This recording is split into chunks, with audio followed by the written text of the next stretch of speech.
இப்போ சில பேர் என்ன பண்ணிடுவாங்கன்னா, இவன் தான் சொல்றது, இவன் தான் பண்றது, சிலது வந்து இவன் தான் சொன்னாங்கிறது ஆயிடும். இந்த படத்துல நான் சொன்ன மாரி இருக்காதுங்கிறவங்கலாம் சில பேர் ஒரு மாரி ஈகோலாம் உள்ளவங்கலாம் இருக்காங்க.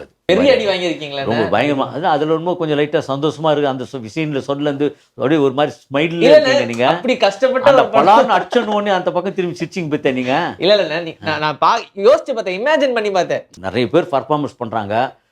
வடிவேல் சார், வடிவேல் சார், வடிவேல் மாரி நீங்க தானே பண்ணீங்க அப்படின்னு அவர்கிட்ட போய் கேட்க முடியாதுல்ல. கவுண்டமணி சார் நீங்க பாத்தீங்களா, கவுண்டமணி மாரியே கவுண்டர்லாம் போடுறீங்க பாத்தீங்களான்னு இது பண்ண முடியாது. ஓகே எல்லாம் இருக்கும். கண்ண கலங்க வைக்கிற பெண்ணுங்க வந்தாடா நமக்கு ஆமா, கண்ணீர் அதுல அடிக்கிற கூட போஸ்டர். அது portion நம்ம இது பண்ணியிருக்கோம். இப்போ எனக்கு ஆய்த்த அடிமைகள்னு சொல்லி ஜெய் ஹீரோவா பண்ண படத்துல மண்ணெண்ணெய் வேப்பெண்ணெய் வளர்க்கணும் சாங் எழுதினேன். அதுக்கப்புறம் நான் இப்போ படம் டைரக்ஷன் பண்ணணும்னு ஒரு 10 வருஷமா பண்ணேன். அதுலேயே ஒரு 2 சாங் நான் எழுதியிருக்கேன். அங்கே நாங்கள் ட்ரெயின் வாங்கி பர்மிஷன் வாங்கி பண்ணுற அந்த இடத்துல இருந்து எதிர ட்ரெயின் வந்து லோக்கல் ட்ரெயின் ஒன்று வந்து நின்றுச்சு. அதில் என்ன பண்ணுறானுங்க, பிளாட்ஃபார்மில் இருக்கிறவனுங்கெல்லாம் ரைடெலாம் இது பண்ணி பிடிக்கிறானுங்க. பிடிச்சி எதனா பாக்கு வச்சுருக்கானுங்களா அதெல்லாம். கதைப்படி சீனில் வந்து நான் பாத்ரூமில் போய் பீடி அடிக்கிறேன். இது கேரக்டர் பீடி கட்டு வச்சுன்னுக்கிறேன். இப்படி பிடிச்சான் ஃபஸ்ட்டு பீடி கட்டு இருந்தது. விட்டா ஒன்று பலார்னு என்னன்னு அடி பலார்னு ஒன்று விட்டா உடனே அந்த கக்கூசு இருக்குது லோக்கல் ட்ரெயின் கக்கூசு, அது உள்ளே தள்ளிட்டான். ஆல்ரெடி 5 பேர் இருக்கானுங்க உள்ள. ஐயா பயங்கரமான ஒரு ரொம்ப ரொம்ப க்ளீன் இல்லாமல் ஒரு மாதிரி அருவறுப்பாக இருந்தது அந்த இதுவில். அடிச்ச உடனே நம்மளை ரவுண்டு கட்டி தேர்ந்துக்கிறாங்க.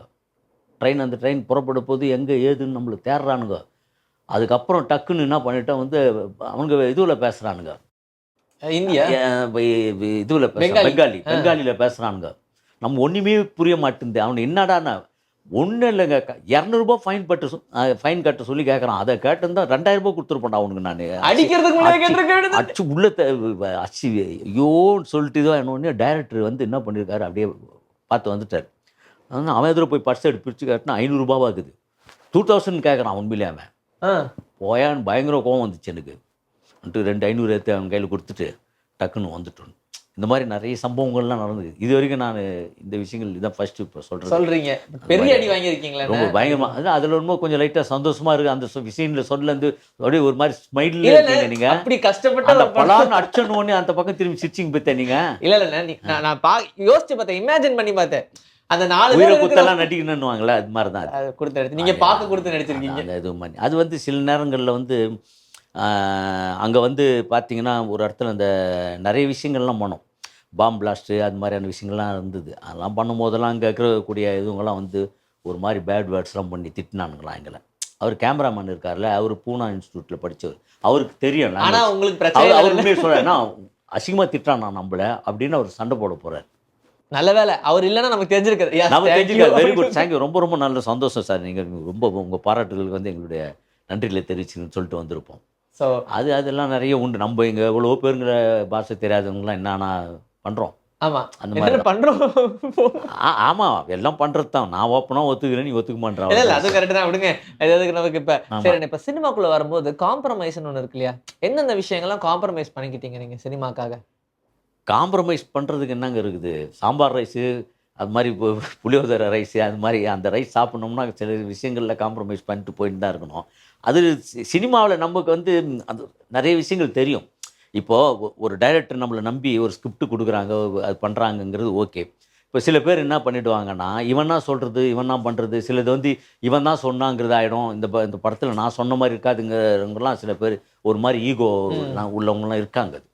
அது என்னன்னா இது நீங்கள் சொன்ன டைலாக் தான் இப்போ என்ன வெளில வந்து சொல்கிறாங்க.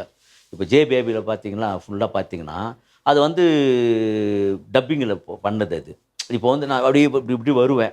வந்ததுக்கப்புறம் பார்த்தீங்கன்னா இதில் வந்து அவரான்னு வச்சுக்கிறத விட நவர்றான்னு வச்சுருக்கலாம் அந்த ட்ரெயினுக்குன்னுவேன். அப்போ அதுக்கு முன்னாடி லீடாக அந்த நம்ம டைலாக் பேசுகிறோம்னா நவுர்றான் வருவேன்.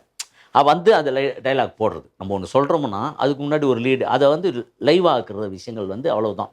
இது நீங்கள் தானே சொன்னீங்க அப்படின்னா இதில் வந்து இப்போ நிறைய பேர் பர்ஃபார்மன்ஸ் பண்ணுறாங்க. வடிவேல் சார், வடிவேல் மாதிரி நீங்கள் தானே பண்ணீங்க அப்படின்னு அவர்கிட்ட போய் கேட்க முடியாது. இல்லை கவுண்டமணி சார் நீங்கள் பார்த்தீங்களா, கவுண்டமணி மாதிரியே இதுவெல்லாம் கவுண்டர்லாம் போடுறீங்க பார்த்தீங்களான்னு இது பண்ண முடியாது. சில ஆர்டிஸ்டுங்களுடைய முத்திரைகள் அது ஒவ்வொருத்தருடைய ஸ்டைல் வந்து இருக்கும். சுத்தமாக அந்த தவிர்க்க முடியாது. அது இல்லாமே நம்ம நடிச்சுட்டு போயிடுவோம். ஆனால் நம்ம ஏன்டா நீங்கள் எதுக்கு வந்தீங்கன்னு அதையும் கேட்பானுங்க. நீங்கள் என்ன சும்மா வந்து நின்றுட்டு இருக்கிறீங்க, எங்கே உங்களுடைய இதுவே காணும்னு கேட்பாங்க. அது நம்மளுடைய ஒன்ஸ் இது பாயிட்டோம்னா ஃபேமஸ் ஆயிடும். சில பேர் வந்து என்ன பண்ணுவாங்கன்னா, அது பெரிய ஒரு மாரி நடிச்சுப்பாங்க. அது வேணாங்க, இது வேணாங்கன்னு தவிர்ப்பாங்க. அதனால நமக்கு ஒண்ணும் கிடையாது. நமக்கு வந்து ஒரு இந்த படம் முடிச்சுட்டு இன்னொரு படம் போவோம். அவங்களுக்கு அந்த ஒரு படம் தான். அத பெஸ்ட்டு நான் சொல்லுவேன். என்னன்னா, சார் நம்ம சொல்லிடுறோம். நீங்க வச்சுங்க.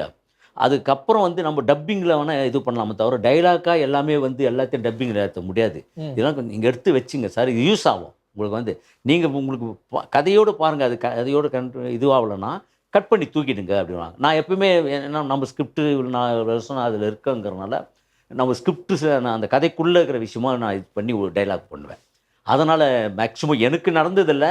நெறைய பேர் சொல்லுவாங்க, இந்த மாரிலாம் வந்து இது மாரி ஆயிடுச்சு. என் சீன் ஃபுல்லா எடுத்துட்டாங்க. அது என்து வரவே இல்ல. சொல்லியிருப்பாங்க முன்னாடியே நான் நடிச்சிருக்கேன்.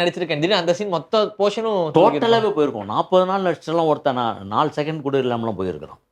அது மாரிலாம் நெறைய உண்டு அது. திடீர்னு நடிச்சிட்டு இருந்த நீங்க பாடல் ஆசிரியரா இறங்குவோம் அப்படின்னு சொல்லி எனக்கு வாய்த்த அடிமைகள் எப்படின்னு இறங்கு நம்ப வந்து நெறைய இப்போ நமக்கு அந்த ஓகேலாம் இருக்கும். கண்ண கலங்க வைக்கிற பெண்ணுங்க ம். வந்தாண்டா நமக்கு ஆமா. கண்ணீர் அதுல அஞ்சலி கூட போஸ்டர் போர்ஷன் அது இருந்துச்சு. நம்ப இது பண்ணியிருக்கோம்.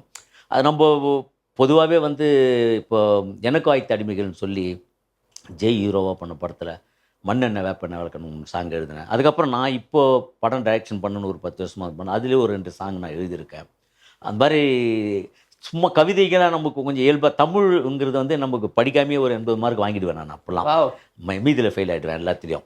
எல்லா மார்க்கும் இதுலயே எல்லா வந்துருச்சு. மார்க்லாம். அப்பா தமிழ் பற்று அந்த மாரி வந்து அரசியல் அந்த மாரி ஒரு குடும்ப பின்னணிங்கிறனால, தமிழ் வந்து நமக்கு அது நெறைய சரளமா வந்துரும். கவிதைகள் அப்படி ஜாலியா கலாய்க்கிற கவிதைகள் அதுல இருந்து ஒரு இயல்பான கவிதைகள், புத்தகங்கள் வாசிக்கிற இது இருந்தாலே, எல்லாருக்குமே வந்து அந்த இது இருக்கும். நாலேட்ஜ்ங்கிறது வந்து இன்னைக்கு வந்து மத்த விஷயங்கள்லாம் மாறி போனாலும், புத்தகங்கிறதுக்கு ஒரு பெரிய கூட்டமே இருக்குது. புத்தகம் வாசிக்கிறதுங்கிறது. அது வந்து படிச்சுக்கிட்டே இருக்கிறதுங்கிறது மிகப்பெரிய அப்டேட்டுங்கிறதுல அதுவும் ஒண்ணு அது.